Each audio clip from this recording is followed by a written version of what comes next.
আসমান এত কালো হয়ে গেল। সেদিন সূর্য উদিত হয়েছে, কিন্তু আমরা সূর্যের আলো আমাদের কাছে পৌঁছায় নাই। কিন্তু আসমানে সূর্য উদয় হয়েছে। হঠাৎ করে হযরত জিবরাইল আমিন চলে আসলেন আল্লাহ নবীর কাছে। সূরা ইখলাস বলতে গিয়ে কিন্তু আমি কথাটা বলতেছি, না হলে বুঝে আসবে না। আল্লাহ নবীর কাছে হযরত জিবরাইল আমিন চলে আসলেন। আসার পরে নবীজিকে ডেকে বলেন, হে রাসূল, সূর্য উদয় হয়েছে, কিন্তু সূর্যের আলো কেন এই জমিনে এখনো পৌঁছালো না? আপনি কি জানেন গো নবী? আল্লাহ নবী জিবরাইলকে ডেকে বলেন, না,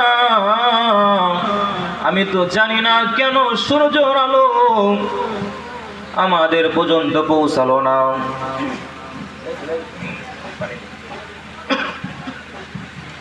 হযরত জিবরাইল ডেকে বলেন, হে রাসূল, আসমান থেকে ৭০,০০০ ফেরেশতাকে অবতরণ করেছেন আল্লাহ পাক জমিনে। কোথায়? আসমান থেকে ৭০,০০০ ফেরেশতা এই জমিনে নাজিল হয়েছে। আপনার সাহাবী মুআবিয়া ইবনে মুআবিয়া যুদ্ধের ময়দানে শহীদ হয়ে গেছে। তার জানাজা করার জন্য আসমান থেকে আল্লাহ পাক ৭০,০০০ ফেরেশতা নাজিল করেছেন। কত হাজার? এবার ৭০,০০০ পানি খাবি। এই জন্য সূর্যের আলো সূর্য ঢেকে গেছে। ঢেকে যাওয়ার কারণে সূর্যের আলো আসমানে রয়ে গেছে, জমিন পর্যন্ত আসতে পারে নাই। সম্মানিত হাজিরিন, আল্লাহ নবী রূহুল আমিন হযরত জিবরাইল আমিনকে প্রশ্ন করলেন, ভাই জিবরাইল, জানতে চাই আমার এই সাহাবী মুআবিয়া ইবনে মুআবিয়া এর কি গুণ ছিল, একটু আপনি কি আমাকে বলবেন নাকি? কি গুণের কারণে আসমান থেকে ৭০,০০০ ফেরেশতা নাজিল হয়েছে তার জানাজাতে? জানাজা করার জন্য আরশের মালিক, কাবার মালিক আল্লাহ এত খুশি হয়ে গেছেন। এই সাহাবী মুআবিয়া ইবনে মুআবিয়ার জানাজায় ৭০,০০০ ফেরেশতা আল্লাহ পাক পাঠিয়ে দিয়েছেন। বলে, হে রাসূল, তাহলে শুনে নেন, আপনার এই সাহাবী মুআবিয়া ইবনে মুআবিয়া, তার ভিতরে এমন একটি গুণ ছিল, গুণটা হলো সে অধিক পরিমাণ সূরাতুল ইখলাস তেলাওয়াত করত।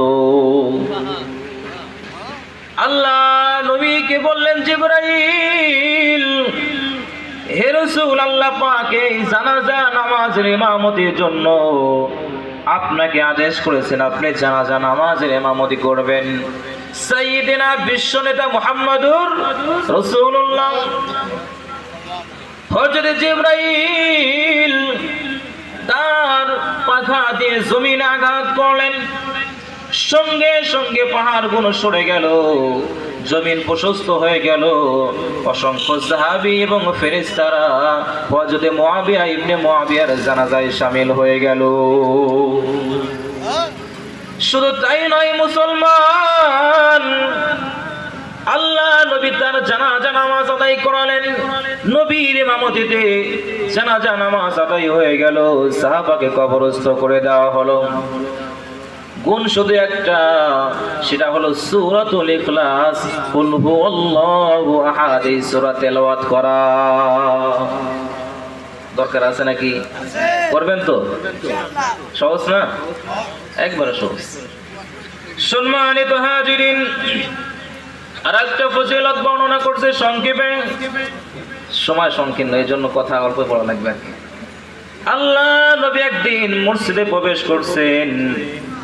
মসজিদে নববীতে নবীজি প্রবেশ করছেন, এমন অবস্থায় আল্লাহ নবী দেখেন একজন ব্যক্তি মসজিদ নববীতে দোয়া করছেন, ইয়া হাদিয়া সামাদিয়া মাল্লাম মান লাম ইয়ালিদ ওয়া লাম ইউলাদ, এরকম করে করে সে দোয়া করছেন। আল্লাহ নবী এই দোয়াটা শোনার পরে এই সাহাবীকে ডেকে বলে, সাহাবী শুনে রাখো রে, তোমার দোয়া আল্লাহর দরবারে মকবুল হয়ে গেছে। কারণ কি জানেন? কারণ হলো লা ইলাহা ইল্লাল্লাহ, কুল হুয়াল্লাহু আহাদ। কুল হে নবী আপনি বলেন, হু মানে তিনি, আল্লাহ মানে আল্লাহ, আহাদ মানে এক ও দ্বিতীয়। উনি তো এই কথাই বলছেন, ইয়া আহাদ ইয়া সামাদ মান লাম ইয়ালিদ ওয়া লাম ইউলাদ ওয়া লাম ইয়াকুল লাহু কুফুয়ান আহাদ। আল্লাহ এক, এই সাক্ষী দেওয়ার কারণে আল্লাহর নবী বললেন, সাহাবী তোমার দোয়া আল্লাহর কাছে মঞ্জুর হয়ে গেছে। তাহলে এই দোয়াটা, এই সূরাটা পড়ার দরকার আছে না নাই? পড়বেন? ঠিক আছে ইনশাআল্লাহ। সম্মানিত হাজিরিন,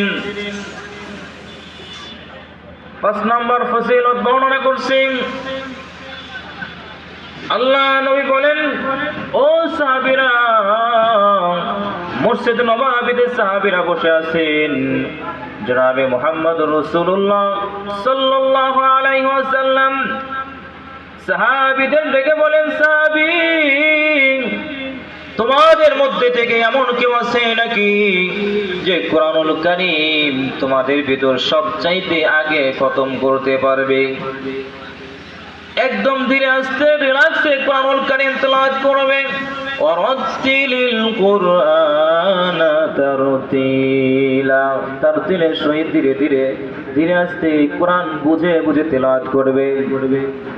সাহাবীরা হাত উঠাইলেন, হে রাসূল আমরা পারব।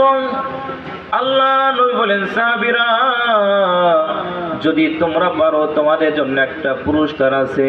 পুরস্কারটা হলো যে ব্যক্তি আগে এই গোটা কোরআনুল কারীম খতম করতে পারবে তার সঙ্গে আমার মেয়ে হযরতে ফাতেমাকে বিবাহ দিয়ে দেব। ছোট্ট সাহাবী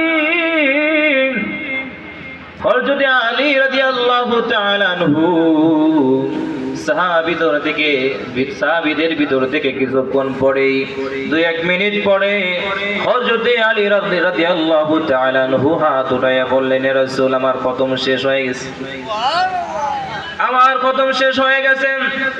সাহাবীরা কেবল কিছুটা পড়া শুরু করছে, এমতো অবস্থায় হযরতে আলী রাদিয়াল্লাহু তাআলা আনহু বলছেন, নবী গো আমার গোটা কোরআন খতম হয়ে গেছে। নবী অবাক হয়ে গেলেন,